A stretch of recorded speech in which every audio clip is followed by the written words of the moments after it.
Hello students, it's me, Mr. Weaver.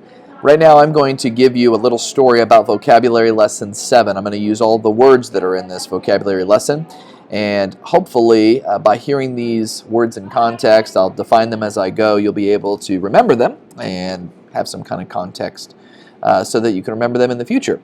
So let's start our story. Once upon a time there were some people that were on Jeopardy. Now the one guy, he read a lot, but his writing was horrible because he would transpose everything that he wrote. To transpose means to change the order or the place of things, especially letters or musical notes. So this guy, we'll call him Jim, he was really, really smart and he really loved to read, but he would transpose things, so he couldn't really get a good job where he could write.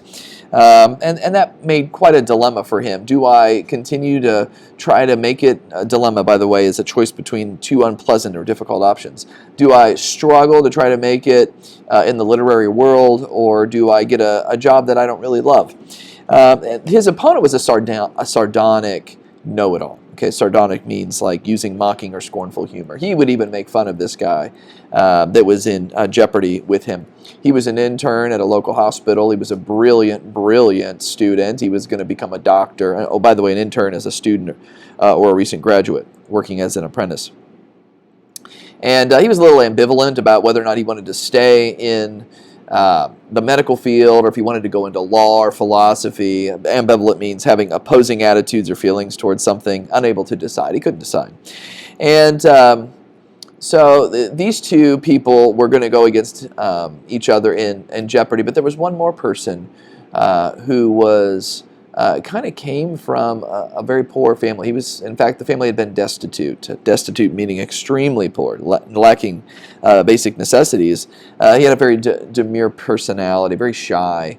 Demure means quiet and reserved. But he had tried out for Jeopardy, and he just kept winning. And finally, he made it onto the show. So these are our three contestants. Now, of course, the one who was second, he was just very intrepid.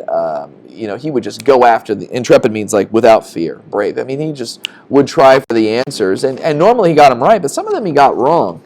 And when he would get them wrong, sometimes he would feel upset. But then when someone else got one wrong, he would just give them a personal affront, like, well, you idiot. And an affront is an outrageous insult. He was very erudite, and he knew a lot of things. Erudite meaning scholarly, learned. Knew a lot of things, but he wasn't very nice in his personality. Well, anyway, the match went on into Jeopardy, Double Jeopardy. We got into Final Jeopardy, the culmination of Jeopardy, right? Culmination means the highest point of attainment, the end or the climax.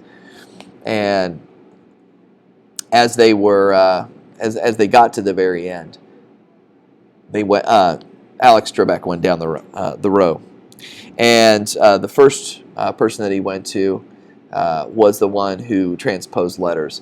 And he got the wrong answer, and he just decided to take a piece of paper that was there and just rip it to shreds in his anger. To rend means to rip or tear apart violently.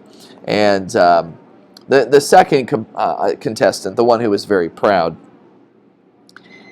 he thought he was a demagogue. He was just so proud. He was going to make everybody he was just a leader who was going to bring people to him by manipulating their emotions, which is what a demagogue does, a leader who appeals to citizens' emotions to obtain power. And he put his answer down, but Alex Trebek did not concur with the answer. That means I have the same opinion with him in this Jeopardy game.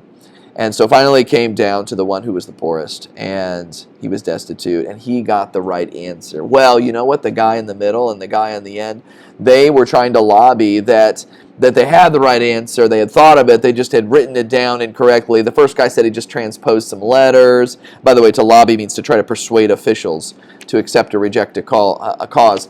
And so they tried, but it turns out it didn't matter, because the gentleman at the end, who was demure and shy, was the one with the right answer. And sometimes when you have the right answer, you're the winner.